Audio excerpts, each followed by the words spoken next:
Бисмиллах деп бастайық. Енді бірінші сіздерге қазір. Так, өзімді танысып кетейін. Бірінші, менің аты-жөнім Ақмарал, жасым 33-те. Мен өзім Атыраудың қызымын, бірақ қазіргі таңда Шымкент қаласында тұрып жатырмын. Енді өзім туралы не үшін сіздер менен білім алу керексіздер, не үшін мені тыңдау керексіздер, қазір алтын уақыттарыңызды бөліп. Мен мектеп бітірген кезде ағылшын мұғалімі, переводчик болам деген арманмен Алматыға оқуға барамын да. Өкінішке орай 2012 жылдары Назарбаев президентіміз бүкіл гуманитарный бағыттағы гранттың бәрін алып тастайды да, грантқа түсе алмай қалам. Яғни сен 120 ал, 150 ал, 200 ал, бәрібір грант жоқ и все. Сол моментте өзімнің армандағы иньяз переводческий дело немесе ағылшын мұғалімі деген мамандыққа өкінішке орай түсе алмай қаламын да. Ең арзан қандай оқу бар, сол неге мамандыққа түсіп кетемін. Бірақ менің ішімдегі ағылшынға деген махаббатым, ағылшынды жақсы көретінім, ол не істейді ішінде тыныш мені жатқызбайды. Яғни ағылшын біз деген ең арзан оқу, ол халықаралық заңгер, яғни құқыққа кетіп қалған ғой. Олар айтады, ағылшынмен біз аламыз, біз ағылшынды үйретеміз, сіз ертең бітіргеннен кейін ағылшын мұғалім боласыз деп, якобы маркетингпен мені енді ол кезде жаспыз, бәрін кім айтады соның бәріне сенеміз. Сөйтіп не істеймін, сөйтсем какой там ағылшын, ағылшын это как второстепенный қосымша не екен ол жерде. Сол кезде мен түсінемін, что мен басқа бағытқа, мен өкінішке орай басқа бағытқа кетіп қалдым, бірақ ағылшынның мен ішімде махаббатым не істемейді да, тыныштық бермейді. Сол кезде екінші курста каникул кезінде есімде не істеп отырып алып ағылшынымды, яғни мен универге барам ғой, мен ол кезде универге барған кезде уже ағылшыным кәдімгідей әжептәуір деңгейім бар, сөйлей алатын сондай дәрежеде боламын. Бірақ та сен ағылшынды білесің ғой деп біздің Қазақстан оқуын Кәусар Торғын білмейсіздер, бірақ үлкен адамдар біледі. Яғни білсең болды, сені ешкім талап етпейді, жүре бересің ары қарай. Олар енді талап етпегеннен кейін, өзінде талап болмағаннан кейін, мен не істеймін, ағылшынды тастап кетемін да, 2 жыл, бірінші курс, екінші курс, яғни 100 балл қоя береді, сен сөйлеу білесің деп. Екінші курста мен тұрамын да айтамын, жоқ, бұлай болмайды, жазда отырамын да, 1 ай жарым бойы, 1 ай 2 айдай мен бірінші зерттеймін методикаларды, Англияның, Ресейдің, бүкіл нелердің курстарына, пробный уроктарына жазылып қараймын. Олар қалай сабақ береді екен деп. Енді ол шетелдікі болғаннан кейін, доллармен есептейтін болғаннан өте қымбат болды мен үшін. Содан кейін отырамын да олардың нелерін зерттеймін. Ағылшын тілінде YouTube'тан British Council'дың, американдық және ағылшынның мұғалімдерін бәрін отырып аламын да тыңдап, солардың методикаларын өзіме не істеймін, практика жасап бастаймын. Сол кезде маған көмектескен ең тиімді практикаларды мен әлі күнге дейін осы 7 жыл болды мұғалім болып келе жатырғаныма. 7 жыл бойы соны деген бірінші сыныптың 3 жас, точнее менде 3 жас, ең кішкентай 3 жастан бастап 69 жасқа дейінгі адамдардың бәріне не істеп келе жатырмын, соларды қолданып келе жатырмын. Маған көп айтады, қалай мен 3 күннен кейін, 2 күннен кейін, үлкен кісілер 2 күннен кейін, кішкентай нелер, бірінші класстар 3 күннен кейін результат қалай ол дейді да. Сенбейді. Сол кезде мен өзіме бірінші очередь Аллаға, екінші очередь өзіме рахмет айттым, потому что мен егерде иньязға шынымен түссем, қазіргі дәрежеге жетпейтін бе едім деп ойлаймын да. Потому что иньяздағы студенттер маған келіп оқиды. Иньязда оқып жүреді де, маған келеді де айтады, мен 1 айдан кейін маған айтады, мен иньяздағы мұғалімдерімді енді түсініп жатырмын дейді. Сосын мен айтамын ғой, енді қалай сонда сіз деген иньязда оқыватсыз, наоборот сіздің біліміңіз менен артық болу керек қой да, біздің немізде миымызда солай. Яғни сен өз мамандығында оқып жүрсең, сенің білімің күшті деген. Сөйтсем, оларда просто мұғалім келеді, зуылдап ағылшынша сөйлете кетіп қалады, иньязға түскен адамдардың деңгейі elementary, pre-intermediate, олар әлі керім pre-intermediate деп айтқанымен әлі де ағылшын тілін онда керім толықтай түсіне бермейді да, андағы мұғалімдер таза 100% ағылшынша сөйлейді де, түсінсең түсін, түсінбесең өзің біл дегенде кетіп қалады екен. Яғни не студент дым білім алған да жоқ, не ағылшын дамытқан да жоқ, қақ ортада не рыба, не мясо қалып қояды екен. Сол моментте мен түсіндім, что менің миымда ол шаблонный ағылшын жоқ. Мен не істедім, мен өзім самоучка, осы Торғын Кәусар айтып жатсыңдар да, өте дұрыс. негізі универге түскеннен көрі осылай самоучкамен оқып алған, ол сіздер өздеріңіздің миларыңызды білесіздер, нені қабылдайды, нені қабылдамайды да. Қай методика сіздерге барады, қай методика бармайды, сіздер өзіңіздер не істейсіздер, анализ жасап, сол бойынша оқи бересіз. Универде өкінішке орай қалай, ол тест, не жаттау и жазу болды. Спикинг өте төмен, қазір енді жаңа не бойынша енді жақсарып жатыр деп айтып жатыр. Енді білмеймін қазіргілерін. И соның кесірінен көп адамдар переводчик деломен жұмыс бітірген дипломы бар адамдар немесе ағылшын мұғалімін бітірген адамдар маған келіп білімін не істеп жатады, жаңартып жатады. Осы техникаларды бергеннен кейін айтады, ойбой, мен сонда бұрында не ағылшын оқып жүрдім 11 жыл бойы, 4 жыл универде деп. И сол білімімді осы неде ниеттеніп бөлісуге ниеттеніп отырмын сіздермен. Енді қараңыздар, Кәусар, Торғын, Сәуле, мен айттым ғой, бұлар менің Қазақстаннан алған білімім емес. Бұларды мен таза ағылшын тілінде сөйлейтін адамдардың техникаларын оны қазақшаға өзіме бейімдеп, яғни сол азы қалады ғой, тек просто қазақ тіліне аударып та сіздерге түсіндіріп алған методикалар. Сол себепті басында миларыңыз қабылдамауы мүмкін. Адам өйстіп те ағылшын оқиды ма? Мә, мұндай да ағылшын бар ма деген не істейді? Ой туындайды да, потому что сіздер оны Қазақстанда көрген жоқсыздар.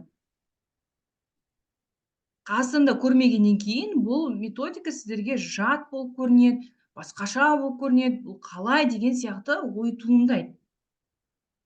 Сол себепті бұндағы берілген техникаларды қолдансаңыз, сіздерге 4-5 есе результат алып келеді, яғни спокойно advanced деңгейіне қалай сіз еркін жеткеніңізді білмей қаласыз.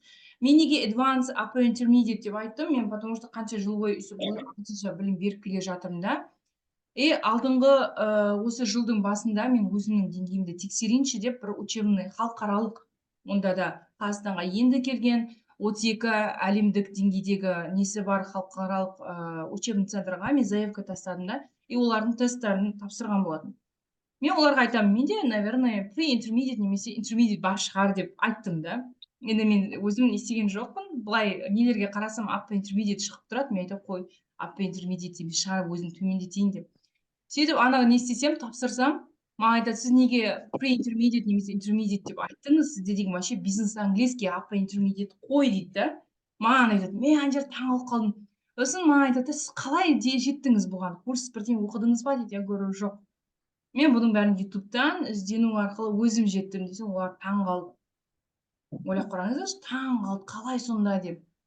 Яғни, Кәусар, Торғын, Сәуле, егер де сізде мақсат болса, желание болса, ары қарай еңбектеніп істейтін болсаңыздар, ешқандай курсқа 400-500 айына не 20-30-40 мыңды төлемей ақ та деңгейге жетуге болады, үлкен деңгейге жетуге болады.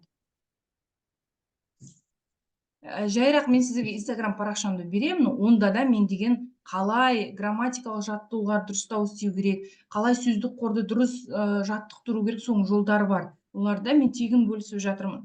Яғни, соларды егер де шынымен де отырып алып күнімен түнімен сіздер деген күніне таңертең жарты сағат, кешке жарты сағат, күніне 2 рет жарты сағаттан бөліп оқитын болсаңыздар, 1 ай жарымда мынандай результатқа жетесіздер. Потому что мен 1 ай жарымда сол кезде бір күнді қалдырмай, мен күнде сол техникалар істеген болатынмын. Сосын универде 3-ші курста бізде неміс профессоры келіп, Германиядан бізге халықаралық құқық несінен сабақ береді, демократия жөнінде. Мен сол кезде бүкіл аудитория, үлкен аудитория, Алматыда 3-4 нені специальность қосылған, мамандық қосылған. Сонда мен тұрып кәдімде ана немен, профессормен демократия, яғни мен өзім туралы ақпарат берген жоқпын. Хобби туралы ақпарат берген жоқпын, мына жерде заңи түрде демократия жөнінде мен олармен спорға не істегенмін. Ана жерде қалай сөйлегенімді мен өзім білмеймін. Кәдімгі қазір есіме түсірсем, есімде жоқ, да таванда адреналин ғой, енді бүкіл аудиторияның алдына шығып сөйлеген кезде адреналин, и мен қалай зуылдап сөйлеп жатқанымды мен өзім тоқтата алмай жатырмын. Айтып жатырмын, демократия жоқ, бұл ертегі, неге өйтіп өтірік айтасыздар деген, анау тұрады, неге жоқ деп айтасыз? Жоқ. Бізде не болған? Спор болған да. И мен сол кезде миымда тұрады да, вау!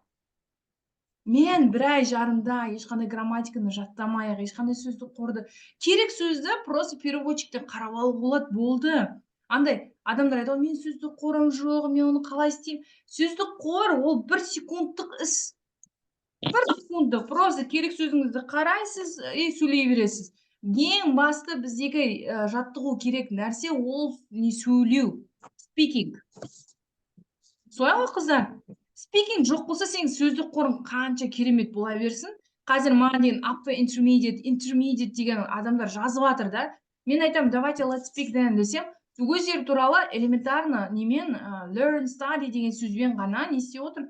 Айтып отыр да, сіз деген upper intermediate ғой, неге upper intermediate-тің несін сөздік қорын пайдаланбайсыз?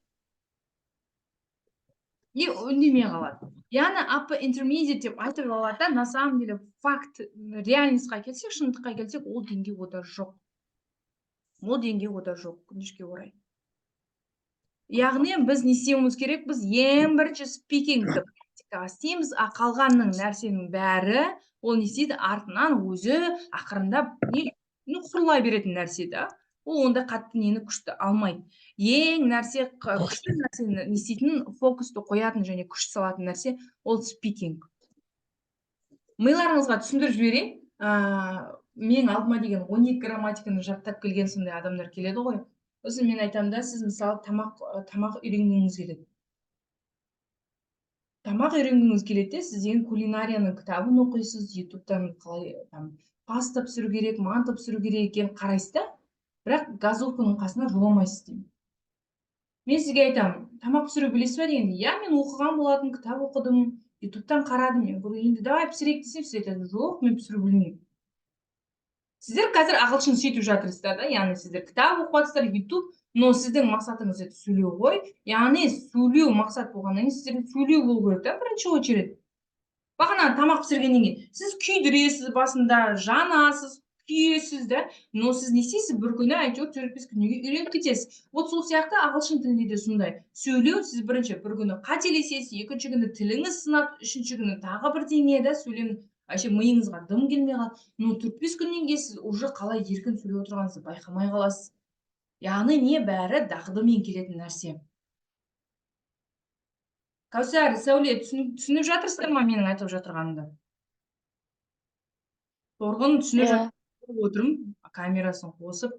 Кәусар, камераны қоссаңшы, менің айналамда ешкім жоқ, ұялатын ешкім жоқ, мына жерде қыздарымыз таза.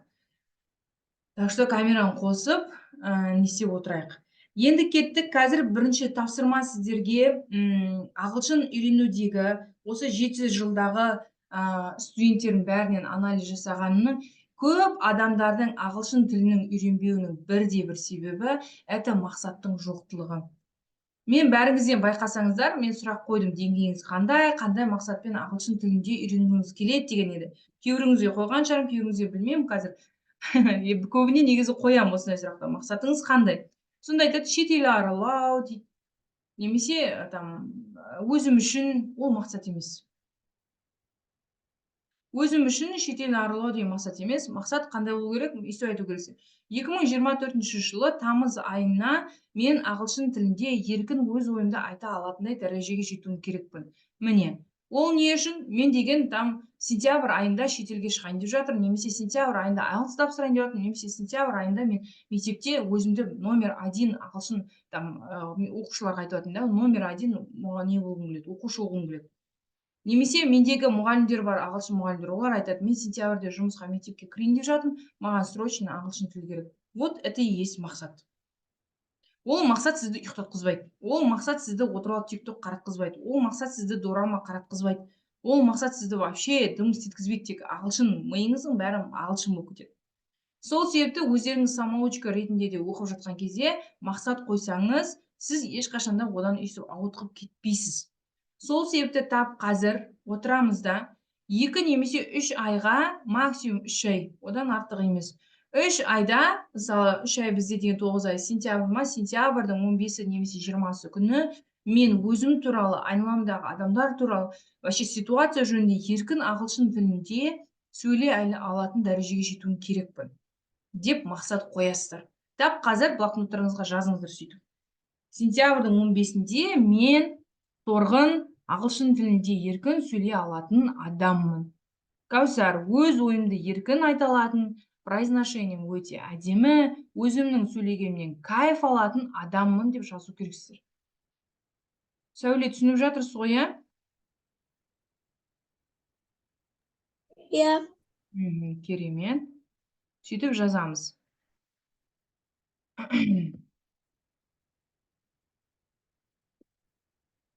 Бәріміз ағылшын тілінде оқу білетін шығармыз, иә? Мен әріпті Иә. үйретейін или әріпті үйретейін ба сіздерге?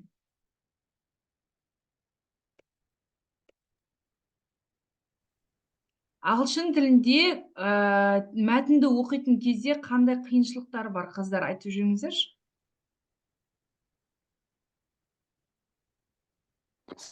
Андай көп мағыналы сөздер болады ғой, бір сөзден 2-3 сөз шығып, сол кезде мәтінге сол басқа мағынасын алып қойып, сол туралы ойлап кететін мәтінге сондай қиын болады. Кәусар, қарашы, ең күшті бір қасиет үйретейін сіздерге. Әрбір нәрседен плюс көріп үйреніңдер. Әрбір нәрсені, наоборот, маған бұл деген не деп, мүмкіндік деген сияқты. Ең басында маған тоже Кәусар сияқты бәрі айтатын, ойбай апай, бір ағылшын сөзі 4-5 мағынаны білдіреді. Мен қайдан білемін ана жерде не тұрғанын? Мына жерде өмір деп тұр ма, әлде тұрады деп тұр ма, әлде мына жерде басқа мағына тұр ма деп та. Элементарно milk деген сөздің 2-3 мағынасы бар. Run деген сөзді мен интермедиатқа келсем де әртүрлі мағынасын не істеп жатырмын, ашып жатырмын ше. Вроде қарасам run жүгіру, но оның өзі неше түрлісі бар. Мысалы, well деген сөз бар да, very well, біз күнде айтып жатырмық. Well деген сөздің өзінің қаншама мағынасы бар. Каждый раз ағылшын үйренген сайын неше түрлі мағынасын ашамыз. Но енді плюс жағын қарайықшы осының. Кәусар керемет нәрсе айтты негізі. Плюс жағына келейікші. Сіз өзіңіз білетін 4-5 қазақша сөзді тек бірақ ағылшын сөзбен ғана аударасыз. Яғни сіз 4 қазақша сөзіне 4 ағылшынша сөз жаттамайсыз. 4 сөздің орнына бір ағылшын сөз. Күшті ма, қыздар? Иә. Яғни мен 4 сөз жаттамаймын да. 4 қазақ тілінің сөзіне мен 4 ағылшын сөз жаттамаймын. 4 сөзге бірақ біреу жетеді. Болды. Күшті емес па да? Иә. Иә. Яғни сіз әрбір нәрседе плюс қарау керексіздер ғой. Сосын тағы бір миларыңызға тағы бір инсайт күшті бір нәрсе айтайын. Ағылшын тілі қиын ба, қазақ тілі қиын ба? Айтыңыздаршы. Қазақ тілі қиын. Қазақ тілі қиын. Сіздер ойлап қараңыздаршы, қиын тілдің иесіздер, ағылшын тілінен қиналып жүрсіздер. Күлкілі ғой. Ағылшын native speakerлар бар ғой, солар қазақ тілін үйренген кезде естиді. Мен бара жатырмын дейді. Мен барады, яғни жүремін, еще жатырмын дейді. Олар айтады, сонда сен баратырсың ба, әлде жатырсың ба деп сұрақ қояды да маған айтады. Сонда қайсысыңдар өздерің определите, жатырсыңдар немесе жүріп келе жатырсың, жүрсіңдер, короче. Даже қараңыз қазақша қандай. Немесе мен сөйлеп отырмын. Мен тұрмын, мен айтамын, мен сөйлеп отырмын. Мен отырмын ба, сонымен сөйлеп тұрмын ба. Аны қараңыздар да. Тұрмын, отырмын, жатырмын. Не істеп тұрған жерде мен жатырған жоқпын ғой, на самом деле. Мен саған айтып жатырмын деймін, Торғын. Қарашы, мен жатырмын ба қазір? Мен жатқан жоқпын. Ағылшын айтады, мен мына жерде жату, это lie. Сонда мен айтамын ба не? I am speaking, lying деп айтамын ба сонда дейді, ағылшын тіліне аударған кезде дейді. Яғни ағылшын тіліне аудару біздің қазақ тілі өте қиын. Ағылшын тілі вообще оңай. Мысалы, мен барамын ағылшын тілінде қалай? I go. Сен барасың. Қалай болады ағылшынша? You go. Біз барамыз. Қалай болады? We go. Олар барады. Қалай болады? They go. Қараңыздаршы, өзгерді ма go деген сөз? Жоқ. Жоқ. You go, they go, we go. Болды. Қазақ тілінде 4 нені не істеп тастады бізге? Мен барамын, сен барасың, олар барады, біз барамыз. Ойлап қараңыздаршы.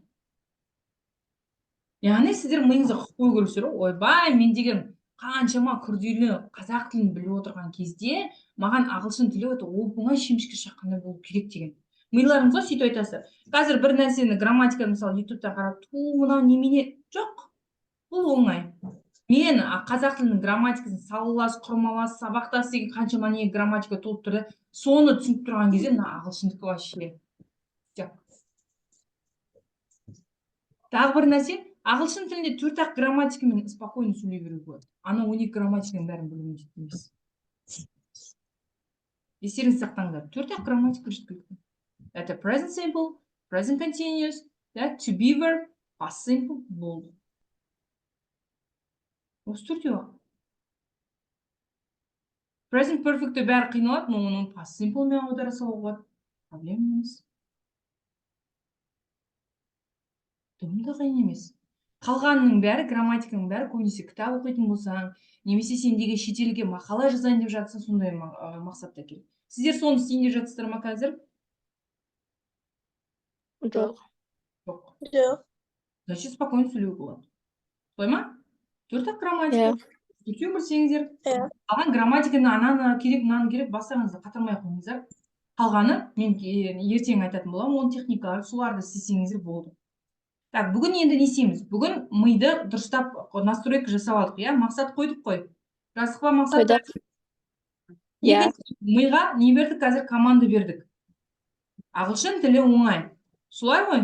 Команда бердік қой. Все. Енді қазір ең күшті бір нәрсе мен айтайын. Бұл произношение.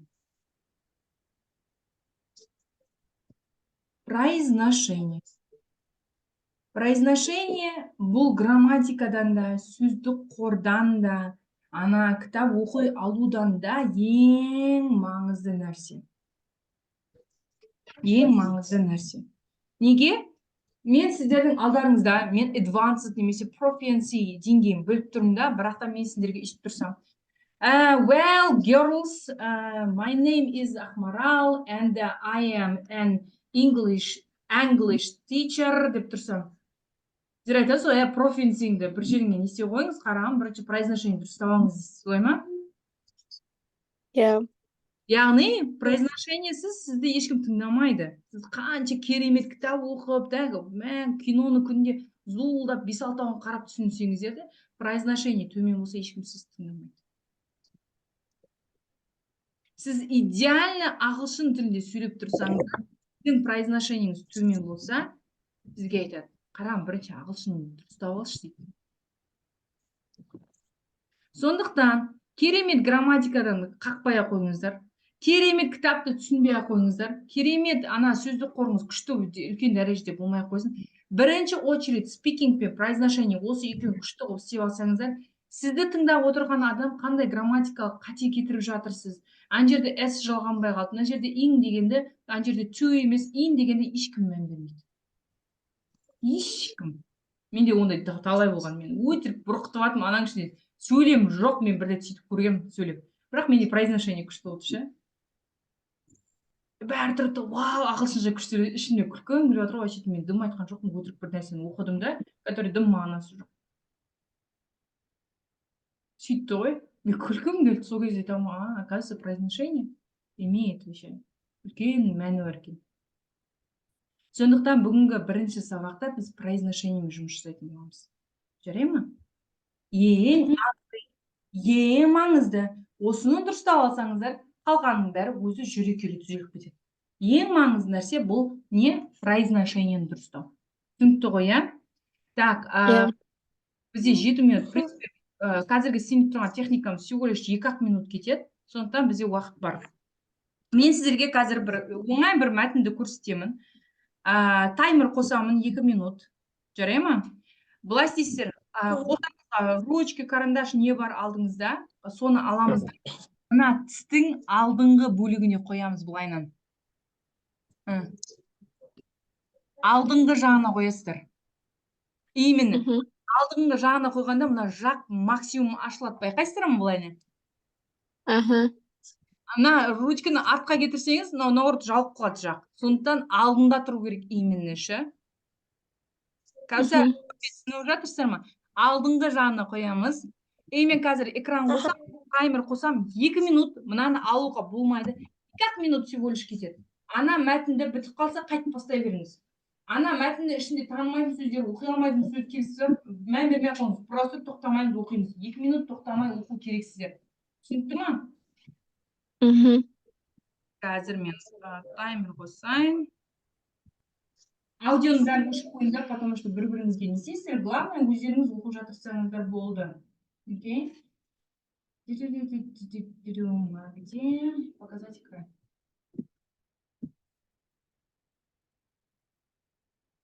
Ой, демонстрация. Так, экранды қостым. Көрініп тұр ғой, иә, бәрімізге? иә. Енді ашамыз, мен таймер қоса беріп жатырмын. Тез етіп нені не істейміз, аузымызға саламыз и старт.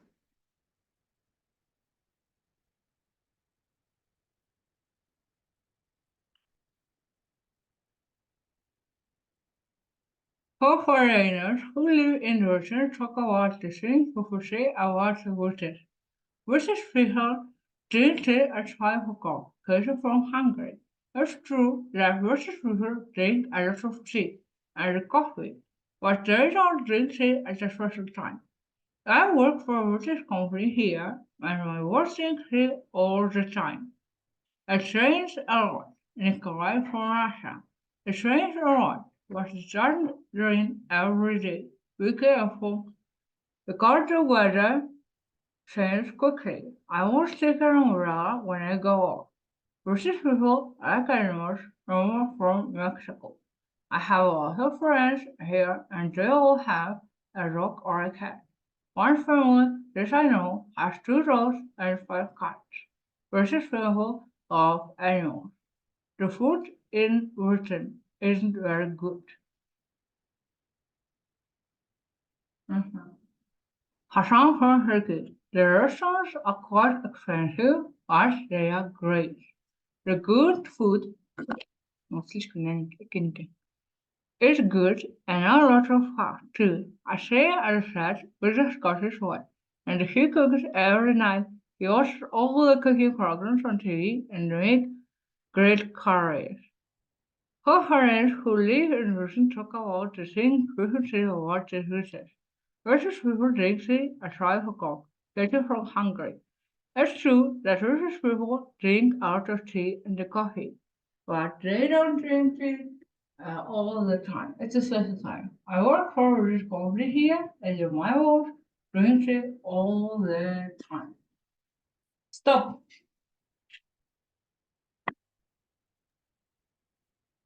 Жақтарыңыз қалай болды? Нормально.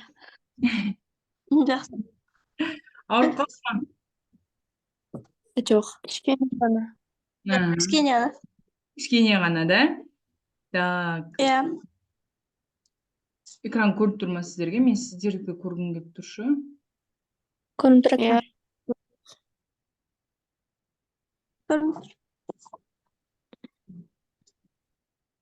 Жақсы тұра берсін. Так, енді қараңыздар. Бұны бір апта, немесе негізі көбінесе бір аптадан кейін сіз нәтиже көресіз. Бірақ та бұны дұрыс деген адам бірінші неден кейін уже деген тілінің жұмсары д деген әріптерді жұмсақ айтып жатырған мән береді. Потому что біздің қазақ тілі өте андай жесткий тіл, жуан, қатаң тіл, байқайсыздар ма? Да, торғын, кәусар деген кезде, кәусар енді жіңішке, потому что араб тілінен и болат, талғат, мысалы да, олжас, бәрі жуан, андай қатаң сондай келген, ақмарал, мысалы менің атым. И бұл тілдердің бәрі біздің жағымыздың мына қатып қалуына себеп. Мына жақ қатып қалады, потому что как всегда қатты жуан айтқаннан кейін. Ағылшын тілі ол өте нәзік. Мысалы торғын дегенде ағылшынша торғын, кәусар. Да? Менің атымда мысалы Ақмарал деп айтады. Ақмарал. Марал деп тұрмайды да, андай жуан емес та, Ақмарал. Яғни олардікі жіңішке. Көп адамдар мысалы мынаны оқиды. Мен сіздерге қазір менің оқығанымды қараңыздар. British people drink. Қараңыздар. Drink деп тұрған жоқ. Drink. Д емес, какой-то ч қосылып тұрған сияқты, байқадыңыздар ма? Drink. Tea. Мен tea деп тұрған жоқ. Tea. Какой-то ч бар сияқты да? Бір жіңішке белгі бірдеңе бар сияқты да? Tea. At 5 o'clock. Katie. Қараңыздар. Katie. Мен Katie деп тыны анық айтылмайды. Жұмсақ айтылады. Katie from Hungary. It's true. True. Мынау негізі true деп оқиды.